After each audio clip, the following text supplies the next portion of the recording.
नमस्कार किसान साथियों, एसआरजे खेती चैनल पे आप सभी का स्वागत है। किसान भाइयों, आज की वीडियो में हम जानने वाले हैं धान की फसल में पैदावार बढ़ाने के बहुत ही आसान तरीके। यहाँ पे हम बहुत सारे तरीके आज की वीडियो में आप सभी को बताने वाले हैं, इसलिए वीडियो की साइज़ थोड़ा सा लंबी हो गई है।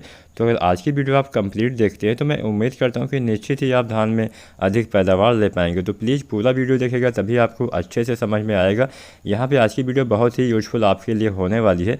आज की वीडियो में हम 10 ऐसे आसान तरीके आपको बताने वाले हैं। अगर आप इन 10 तरीकों को अपनाते हैं तो निश्चित ही आप धान में अच्छी पैदावार ले सकते हैं। कौन सी खादों का इस्तेमाल करना है, कौन सा एनपीके डालना है, कौन सी चीज़ें आपको डालनी है, क्या करना है क्या नहीं करना है, कौन सी सावधानी बरतनी है, ये सारी चीज़ें आज की वीडियो में हमने आपको कंप्लीट यानी एक संपूर्ण रूप से समझाया हुआ है। तो पूरा वीडियो ज़रूर देखिएगा। तो चलिए आपका ज़्यादा समय ना गवाते हुए वीडियो को स्टार्ट करते हैं। सबसे पहले वो किसान भाई जो अभी हमारे चैनल पर नए हैं, एसआरजे खेती चैनल को सब्सक्राइब कर लें। इस चैनल पे आपको खेती बाड़ी से संबंधित बहुत सारी वीडियो देखने को मिलती रहती हैं। तो अगर आप भी धान की खेती करते हैं, गेहूं लगाते हैं, सरसों लगाते हैं, मक्का लगाते हैं, फिर कोई भी अन्य फसल लगाते हैं, आप चाहते हैं कि हम उसके ऊपर भी वीडियो बनाएं, तो आप हमें नीचे कमेंट करके ज़रूर बताइएगा आप किस विषय पर वीडियो देखना चाहते हैं, ताकि हम आगे उसी विषय पर वीडियो बना सकें। तो चलिए स्टार्ट करते हैं वीडियो को, जानते हो 10 तरीके कौन कौन से हैं। तो जो सबसे पहला तरीका है, इस तरीके में हम उन किसान भाइयों की बात करने वाले हैं जिन किसान भाइयों की अभी धान की जो फसल है, धान की जो रोपाई है, वो 40 से 45 या 50 दिन की हुई है। तो अगर आपकी धान की फसल अभी 40, 45 या 50 दिन के आसपास की है, तो सबसे पहले किसान भाइयों आपको क्या करना है। यहाँ पे हमने इस बात को सम्मिलित इसलिए कर लिया है क्योंकि बहुत सारे किसान भाइयों ने थोड़ा सा देर में धान की रोपाई की थी। तो अगर आपकी फसल 40 या 45 या 50 दिन की है, तो इस समय ये समय होता है धान की फसल में आखिरी बार यूरिया की मात्रा देना। यानी यूरिया खाद हम 3 भागों में देते हैं, पहली रोपाई के समय, दोबारा से लगभग 20 या 25 दिन पे, और तीसरी बार लगभग 40, 45 या 50 दिन पे देना चाहिए। तो अंतिम यूरिया खाद भी आपको इसी अवस्था में देनी होती है, लगभग 40 दिन या 45 दिन के आसपास। जो किसी में थोड़ा सा जल्दी तैयार हो जाते हैं उसमें आपको 40 दिन के आसपास देना चाहिए। जो किसी में देर से तैयार होती है उसमें आपको 45 से 50 दिन पे यूरिया खाद की आखिरी मात्रा का इस्तेमाल करना है। और यहाँ पे लगभग आपको 30 से 40 केजी यूरिया प्रति एकड़ के हिसाब से देना होता है। 30 केजी कम दिनों वाली किस्मों में डालना है। जो आपकी हाइब्रिड धान की किस्में थोड़ा सा जल्दी तैयार हो जाती हैं उसमें आपको 30 केजी यूरिया डालना होता है। जो आपकी हाइब्रिड किस्में देर से तैयार होती है उसमें आपको लगभग 40 केजी यूरिया डालना चाहिए। यानी आपको समय के हिसाब से मात्रा कम ज़्यादा कर लेना है, और समय भी आपको कम ज़्यादा कर लेना है। कम दिनों वाली किस्मों को आपको 40 दिन में देना होता है, ज़्यादा दिनों में तैयार होने वाली किस्मों में आप 45, 50 या फिर देर हो गया है तो 55 दिन पे भी डाल सकते हैं। तो सबसे पहले तो किसान भाई यूरिया की अंतिम खुराक आपको अवश्य देनी है। बिना यूरिया की पूर्ति के कभी भी आप धान में अच्छी पैदावार नहीं ले पाएंगे। अगर आप चाहते हैं अच्छे से आपका पौधा ग्रो करे, अच्छी बालियाँ, अच्छा हेल्दी आपका पौधा रहे, तो यूरिया खाद आपको अवश्य पूर्ति करनी चाहिए।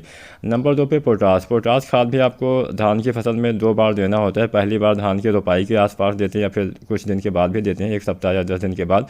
और दोबारा से किसान भाई इसका इस्तेमाल 40 से 45 या 50 दिन के आसपास करते हैं। तो पोटास जो आता है एमओपी पोटास, इसका इस्तेमाल करना है। इसका इस्तेमाल 12 से लेकर आप 18 केजी प्रति एकड़ के हिसाब से करें। 20 केजी तक डाल सकते हैं अधिकतम। तो 12 केजी आपको उन धान की किस्मों में डालना है जो थोड़ा सा जल्दी तैयार हो जाती है। 15 केजी उससे और देर में तैयार होने वाली किस्मों में डालना है, और 20 केजी आपको बहुत देर में तैयार होने वाली किस्मों में डालना है। यानी अधिकतम मात्रा 20 केजी ही आपको डालना है। 20 किलोग्राम से ज़्यादा मात्रा का प्रयोग पोटास का आपको नहीं करना चाहिए। तो पोटास की पूर्ति भी आपको अवश्य करनी चाहिए। हमारे बहुत सारे किसान भाई अभी भी पोटास खाद का इस्तेमाल नहीं करते हैं, इसीलिए कम उत्पादन आप किसान भाइयों का होता है, क्योंकि पोटास के बिना आपको कभी भी ज़्यादा उत्पादन नहीं मिल पाएगा। पोटास की कमी से दाने अच्छे नहीं आते हैं, दाने ज़्यादा नहीं आते हैं, दाने की संख्या में वृद्धि नहीं होती है, दाने में वजन नहीं बढ़ता है, दाने में चमक नहीं आती है, दाने के भराव में काफ़ी ये हेल्प करता है, आपके पौधे को गिरने से भी बचाता है। आप सभी जानते ही होंगे जब हमारे धान की फसल में गबोड़ अवस्था आती है या फिर बाली आने वाली अवस्था आती है, यानी जब आपका पौधा ऊपर से थोड़ा सा भारी हो जाता है, तब आपके अगर तने कमज़ोर होते हैं और मान लीजिए तेज़ हवाएं चल जाती हैं, तो उस समय आपकी फसल गिर भी जाती है, जिससे किसान भाई आपको काफ़ी ज़्यादा नुकसान हो जाता है। तो अपनी फसल को गिरने से बचाने के लिए, अच्छी और हेल्दी बालियाँ पाने के लिए, समस्त बालियों के दाने के भराव के लिए और पौधे में रोग प्रतिरोधी क्षमता में विकास के लिए भी आपको पोटास खाद को अवश्य डालना होता है। 12 से लेकर 18-20 केजी प्रति एकड़ के हिसाब से आपको डालना चाहिए। इसके बाद में बहुत सारे किसान भाई हमसे ये भी क्वेश्चन करते हैं कि क्या हम फिटकरी का इस्तेमाल कर सकते हैं। हमने अपनी पिछली वीडियो में जैसा कि आप सभी को बताया हुआ है कि इसका इस्तेमाल किसान साथी कर सकते हैं, लेकिन यहाँ पर हम कुछ बातें आपको और बता दें। किसान भाई अगर आप फिटकरी का इस्तेमाल करना चाहते हैं तो वैसे तो आप फसल की किसी भी अवस्था में इसका इस्तेमाल कर सकते हैं। मान लीजिए अगर आपने शुरुआती समय में अभी इस्तेमाल नहीं किया है, तो जब आप यूरिया खाद डालते हैं 40 से 45-50 दिन पे, तो आप उसी समय डाल सकते हैं, उसी में मिला के भी डाल सकते हैं, या फिर आप अलग से भी इसका छिट्टा लगा सकते हैं। तो सबसे पहले क्या करना है, सबसे पहले आपको फिटकरी को एकदम बारीक बारीक टुकड़ों में कर देना है। आप चाहें तो पीस भी सकते हैं, उसके बाद में आप यूरिया खाद में मिला के भी डाल सकते हैं, या फिर ऐसे भी जैसे हम खादों का इस्तेमाल करते हैं वैसे आप डाल सकते हैं। लेकिन यहाँ पे किसान भाइयों क्योंकि बहुत कम मात्रा में ये रहेगा, तो इसलिए हमें डालने में थोड़ा सा दिक्कत होने वाली है। तो इसलिए जब आप यूरिया खाद अपने खेत में डालते हैं, उसी खाद में मिला के आप फिटकरी का भी इस्तेमाल कर सकते हैं। ध्यान रहे फिटकरी की बहुत मोटे टुकड़े नहीं होने चाहिए, एकदम बारीक पिसा हुआ टुकड़ा रहेगा तो बेहतर रहेगा। आप चाहें तो उसको मिक्सी में भी पीस सकते हैं आसानी से। और फिटकरी आपको जो टुकड़े में आती है वही लेना है। एक आती है एकदम प्लेन, मतलब एक जो आपको वहाँ पे दिखाई देगा जो सेविंग वाली दुकानें होती हैं, वो वाली फिटकरी नहीं डालनी है, आपको किराना स्टोर वाली फिटकरी ही डालनी चाहिए। तो फिटकरी अगर आप डालना चाहते हैं तो इसकी 1.5 kg मात्रा प्रति एकड़ के हिसाब से डालना है। बहुत अधिक मात्रा में कभी भी इस्तेमाल मत करिएगा, नहीं तो फ़ायदे की जगह नुकसान हो जाएगा। और हाँ, एक सावधानी आपको ये बरतनी है कि फिटकरी का इस्तेमाल आपको उसी खेत में करना है जिसका pH वैल्यू 7 से ज़्यादा हो। अगर आपकी मिट्टी का pH वैल्यू पहले से ही कम है तो उसमें आपको फिटकरी का इस्तेमाल नहीं करना चाहिए, उसमें कोई भी फ़ायदा नहीं मिलने वाला है। तो जिस खेत का pH 7 से ज़्यादा हो उसी में इस्तेमाल करना है। pH चेक करने के लिए एक pH मीटर आता है जो आपको 250 से 300, 400 या 500 रुपये के आसपास मिल जाता है। आप बाज़ार से ले सकते हैं, आप ऑनलाइन भी आसानी से बाई कर सकते हैं, या फिर आप मिट्टी की जांच करवा के भी pH वैल्यू का पता लगा सकते हैं। तो नंबर 3 पे फिटकरी का भी इस्तेमाल किसान साथी कर सकते हैं। फिटकरी की 1.5 kg मात्रा प्रति एकड़ के हिसाब से डालना चाहिए।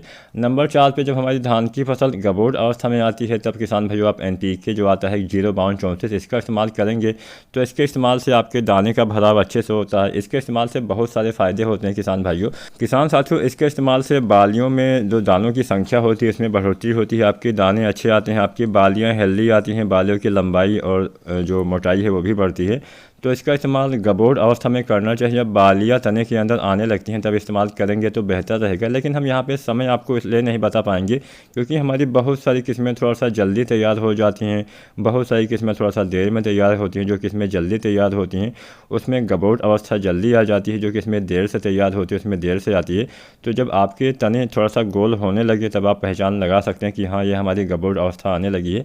तो तने गोल होने लगे, थोड़ा सा तने की मोटाई बढ़ने लगे, या फिर आप ऐसे ही कोई एक पौधा जब पूरा छील देंगे तो बीच में अगर आपको थोड़ा बहुत छोटे छोटे बालियाँ नज़र आ जाती हैं तो वो सबसे अच्छा समय होता है आपके धान की फसल में NPK 05234 के इस्तेमाल करने का। तो इसकी आपको 1.5 kg मात्रा प्रति एकड़ के हिसाब से डालना चाहिए। कई बार क्या होता है कि हमारी धान की फसल में जब गबोड़ अवस्था आती है तो थोड़ा बहुत पत्तियों में पीलापन भी आ जाता है। तो अगर मान लीजिए इस अवस्था में भी नाइट्रोजन की कमी आ गई है तब आप जो यूरिया आती है दानेदार, इसकी 1.5 kg मात्रा प्रति एकड़ के हिसाब से डाल सकते हैं। दानेदार यूरिया डालने से मतलब इसको आपको स्प्रे करना है, छिड़काव करना है, इसको आपको मिट्टी में नहीं डालना है, स्प्रे करना होता है। और इसी NPK 05234 के साथ में आप यूरिया 1.5 kg आसानी से प्रयोग कर सकते हैं। तो 1.5 kg दानेदार यूरिया डालना है, साथ में 05234 डालना है। और किसान साथियों, नंबर 5 पे हमने रखा है बोरोन। बोरोन खाद का भी इस्तेमाल इसी खाद में मिला के आप कर सकते हैं। एक साथ आप 3 चीज़ें डालेंगे तो आपका समय भी बचेगा, पैसे की भी बचत होगी। तो बोरोन जो आता है 20%, इसके इस्तेमाल से क्या लाभ होता है? इसके इस्तेमाल से किसान भाइयों पोलिनेशन अच्छे से होता है, परागण अच्छे से होता है, जिससे समस्त दाने का भराव बाद में काफ़ी अच्छे से हो पाता है। इसका इस्तेमाल भी गबोड़ अवस्था में करना चाहिए। बहुत सारे लोग कहते हैं कि बालियाँ निकलने के बाद करना चाहिए। किसान भाइयों, इसका मेन काम होता है पोलिनेशन में हेल्प करना, पराग नली बनने में हेल्प करना। अब जब ये सारी प्रक्रियाएं हो जाएंगी तब उसके बाद में बोरोन खाद का कोई काम रह जाता है नहीं। तो इसलिए आपको बालियाँ निकलने से पहले इस्तेमाल करने से सबसे ज़्यादा लाभ इसका मिलने वाला है। तो बोरोन जो आता है 20% वाला, इसकी आपको लगभग 100 से 150 ग्राम मात्रा प्रति एकड़ की दर से आपको यूज़ करना चाहिए। इतनी मात्रा किसान भाइयों पर्याप्त होने वाली है। अब यहाँ पे एक सावधानी आपको ये बरतनी है कि जब आपकी फसल में फ्लावरिंग की स्टेज आती है, जैसा कि वीडियो में आपको दिखाई दे रहा होगा, ये जब अवस्था होती है इस अवस्था में आपको बहुत सारी गलती नहीं करनी चाहिए। कोई भी NPK या फिर कोई भी फफूंदनाशी चाहे कोई भी कीटनाशी हो, इसका इस्तेमाल फ्लावरिंग की स्टेज में नहीं करना है। फूल वाली स्टेज में अगर आप करते हैं तो आपके फ्लावरिंग में मतलब पोलिनेशन में दिक्कत आती है, जिससे दाने के भराव में काफ़ी दिक्कत आने वाली है, जिससे आपके सारे दाने का भराव सही ढंग से नहीं हो पाएगा, उत्पादन में कमी आएगी। तो फ्लावरिंग की स्टेज में कोई भी चीज़ें आपको नहीं डालनी चाहिए, कोई भी चीज़ें छिड़काव नहीं करनी होती है। नंबर 7 पे किसान भाइयों सिंचाई। जब आपकी धान की फसल गबोड़ अवस्था में चली जाती है उसके बाद से लेकर जब तक दाने का भराव सही ढंग से नहीं हो पाता है, दाने आपके एकदम मजबूत नहीं हो पाते हैं, तब तक पानी की कमी आपको बिल्कुल भी नहीं होने देनी चाहिए। अगर इन अवस्थाओं में पानी की कमी हो जाती है तो हमें काफ़ी नुकसान हो जाता है, दाने हमारे सही से नहीं आते हैं, दाने हमारे खाली रह जाते हैं, दाने का भराव नहीं हो पाता है, पौधे की ग्रोथ भी अच्छी नहीं रहती है, पौधे में काफ़ी कमजोरी आ जाती है, जिससे आपके और कोई भी अगर आप खाद भी डालते हैं बिना पानी के तो वो अच्छे से काम नहीं करती है। तो सिंचाई पे तो आपको विशेष ध्यान देना ही पड़ेगा। ऐसा नहीं कि पानी का भराव रखिए, लेकिन हाँ मिट्टी में नमी होनी चाहिए, इतना पानी तो आपको रखना ही पड़ेगा। आप हल्की हल्की सिंचाई करके भी इतना पानी बनाए रख सकते हैं। नंबर 8 पे किसान भाइयों आपको NPK जो आता है कि 0050 इसका इस्तेमाल करना चाहिए। इसका इस्तेमाल धान की फसल में बालियाँ निकलने के बाद करना होता है। इसके इस्तेमाल से किसान साथियों समस्त दाने का भराव अच्छे से हो पाता है, दाने में वजन आता है, दाने में चमक बढ़ती है, जिससे आपको किसान भाइयों अच्छा और ज़्यादा उत्पादन मिल जाता है। किसान भाइयों यहाँ पे हमारे बहुत सारे किसान भाई कमेंट ये करते हैं कि क्या हमें इसका इस्तेमाल बालियाँ निकलने से पहले करना चाहिए या नहीं करना चाहिए। बहुत सारा कन्फ्यूजन रहता है, तो इसका इस्तेमाल कभी भी बालियाँ आने से पहले आपको नहीं करना चाहिए। इसमें जो NPK आता है 0050, इसमें 50% पोटेशियम पाया जाता है और 17.5% सल्फर पाया जाता है। सल्फर आपके दाने में प्रोटीन की मात्रा में बढ़ोतरी करता है, दाने में अच्छे से मतलब भराव में हेल्प करता है। पोटेशियम भी दाने के भराव में हेल्प करता है, आपके तने को मजबूत करता है।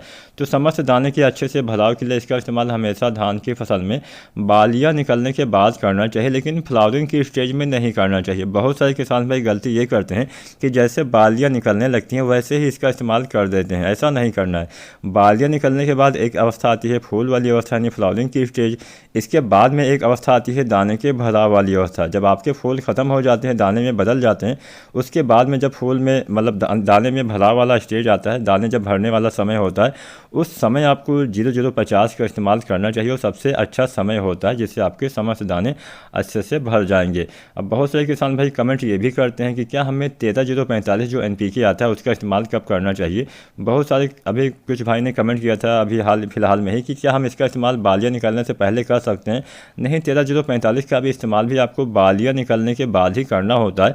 लेकिन हाँ, यहाँ पर एक कंडीशन आपको ये अप्लाई करना होता है कि जब आपके धान की फसल में बालियाँ निकल जाती हैं और बालियाँ निकलने के बाद भी अगर आपको लगे कि यहाँ पत्तों में पीलापन है, जो ऊपर वाली आपको झंडा पत्ती नज़र आ रही होगी, जो एकदम सीधी पत्ती ऊपर को बालियों के ऊपर नज़र आती है, वही मेन पत्ती होती है जिससे प्रकाश संश्लेषण होता है, जिससे पौधे अपना भोजन बना पाते हैं। और जो वही पत्ती में पीलापन आ जाएगा, नाइट्रोजन की कमी हो जाएगी, तो पौधे भोजन सही से नहीं बना पाते, जिससे दाने के भराव में बाधा आती है। तो अगर मान लीजिए बालियाँ निकलने के बाद भी ऊपर वाली पत्ती में आपको हरापन नज़र नहीं आता, थोड़ा सा पीलापन नज़र आता है, तब आपको NPK 13045 का इस्तेमाल करना है। तब आपको 0050 का इस्तेमाल नहीं करना। दोनों में से किसी एक का इस्तेमाल आपको बालियाँ आने के बाद करना होता है, दोनों नहीं डालना चाहिए। और मेरे हिसाब से अगर नाइट्रोजन की कमी नहीं है तो सबसे बेहतर रहेगा आप 0050 का इस्तेमाल करें, वो बेहतर से काम करता है। लेकिन अगर नाइट्रोजन की कमी है तब आपको 13045 का इस्तेमाल किसान साथियों करना चाहिए। किसान साथियों यहाँ पे जो आप NPK यूज़ करें उसकी आपको 1.5 kg मात्रा पर एकड़ के हिसाब से डालना है, चाहे आप 13045 डालें, चाहे आप 0050 का इस्तेमाल करें। नंबर 10 पे सबसे ज़रूरी बात, किसान साथियों समय से आपको ये सारी चीज़ें करनी होती है। समय से सिंचाई, समय से खाद, समय से दवाएं अगर आप डालते हैं तो निश्चित ही आप अच्छी पैदावार ले पाएंगे। साथ साथ समय से निगरानी भी आपको करते रहना चाहिए। अगर आज की वीडियो पसंद आई हो लाइक करें, शेयर करें, चैनल को सब्सक्राइब जरूर करें। बहुत बहुत धन्यवाद।